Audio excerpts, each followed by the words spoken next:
Welcome back to the channel, my friends. Tonight we delve back into the darkness, exploring the chilling mysteries lurking within those shadowy forests and winding mountain trails. We've gathered three bone-chilling tales of the unexplained, each one more unsettling than the last.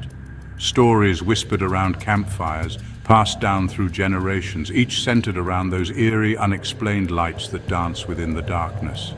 These are the stories that keep you awake, staring into the shadows, wondering what might be watching you from just beyond the reach of your flashlight. So lock your doors, turn off the lights, and huddle close, because tonight we're venturing deep into the heart of darkness. Are you ready? Then let's begin.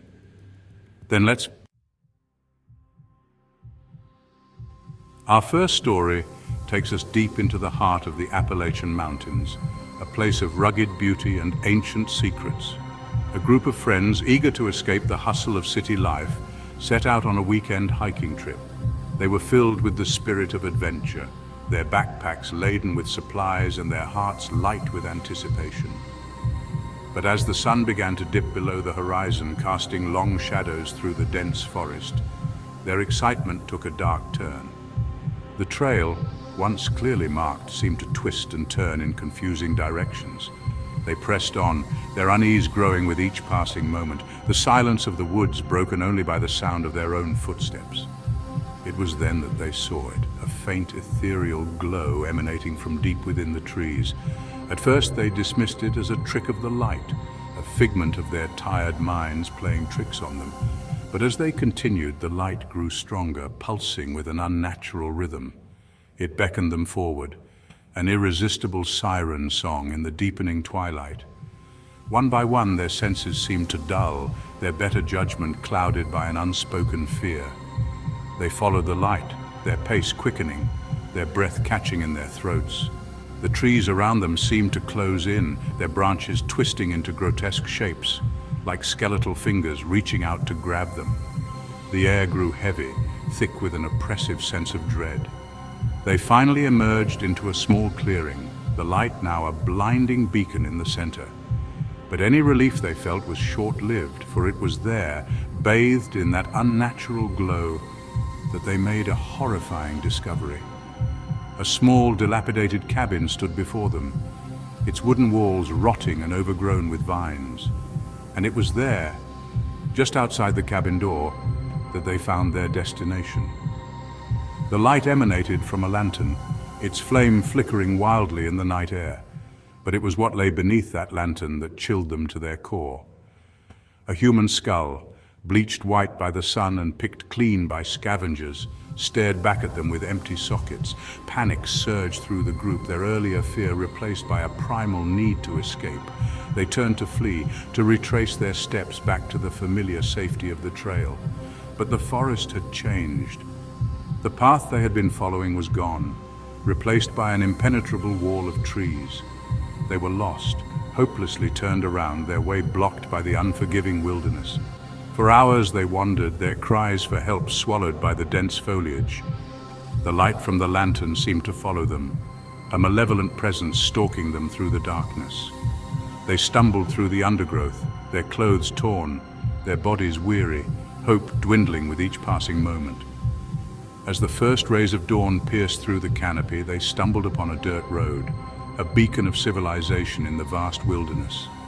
They had made it out, but their lives were forever changed by their encounter in the woods. They returned to the city, haunted by the memory of the light, the skull, and the feeling of being hunted through the unforgiving darkness. Our next story takes us to the vast wilderness of Yosemite National Park, where a young woman named Sarah decided to embark on a solo camping trip. She yearned for solitude, for a chance to reconnect with nature and escape the demands of her everyday life. She found a secluded spot near the base of El Capitan, pitched her tent, and settled in for a weekend of peace and quiet. The first day passed without incident. Sarah spent her time hiking, reading, and enjoying the tranquility of her surroundings. But as darkness fell on the second night, a sense of unease crept over her. She couldn't shake the feeling that she was being watched, that something was out there in the darkness, its eyes fixed on her campsite. As she lay in her tent, listening to the sounds of the night, she noticed a strange light flickering through the thin fabric of her tent. It was a faint glow, distant at first, but growing steadily brighter. Curiosity overcoming her fear, she unzipped her tent and peeked out into the darkness. There, on the side of El Capitan, hundreds of feet above her, was a light. It wasn't the steady beam of a flashlight or the warm glow of a campfire. This light pulsed with an eerie, otherworldly luminescence, casting dancing shadows on the sheer rock face. It was as if the mountain itself was alive, its veins pulsing with an unseen energy. Fear, cold and paralyzing, gripped Sarah's heart. She had heard the stories, the local legends whispered around campfires about strange lights appearing in the mountains, lights that were said to lure unsuspecting travelers to their doom. She tried to rationalize, to explain away the light as a natural phenomenon, but deep down, she knew that something was terribly wrong. The light began to move, slowly at first, then with increasing speed, as if descending the sheer rock face towards her. Panic surged through Sarah. She scrambled back into her tent, zipping it shut and huddling inside, her breath coming in short, shallow gasps. She lay there for what felt like hours, the light playing on the walls of her tent like a macabre puppet show. The sound of her own pounding heart filled her ears, drowning out the sounds of the night. Just when she thought she could take no more, the light outside her tent vanished. Silence descended once more upon the campsite, heavier and more oppressive than before. Sarah lay trembling in her tent, too terrified to move, too afraid to even breathe. She didn't dare venture outside, not until the sun rose and chased away the shadows of the night. As the first rays of dawn broke over the mountains, Sarah emerged from her tent, her body stiff and sore, her mind still reeling from the experience. She quickly packed up her campsite and fled, never once looking back at the imposing face of El Capitan. Our final tale takes us to the rugged landscapes of the Scottish Highlands, a land steeped in history, folklore, and ancient legends. For generations, locals have whispered about a spectral light that haunts the old sheepherders' trails, a beacon of dread known only as the Faned. The Faned, they say, is not a welcoming light. It doesn't flicker with warmth or offer guidance through the dark and mist-shrouded moors. No, the Faned is a harbinger of misfortune, a chilling reminder of a tragedy that befell the region centuries ago. Legend has it that a young woman, newly married, was traveling across the moors to meet her husband. She carried with her a lantern, its flame a fragile defense against the encroaching darkness and swirling mists. But a storm, sudden and ferocious, descended upon the moors, the wind howling like a banshee, the rain lashing down with icy fury. Disoriented and terrified, the young bride lost her way, the path swallowed by the rising bog.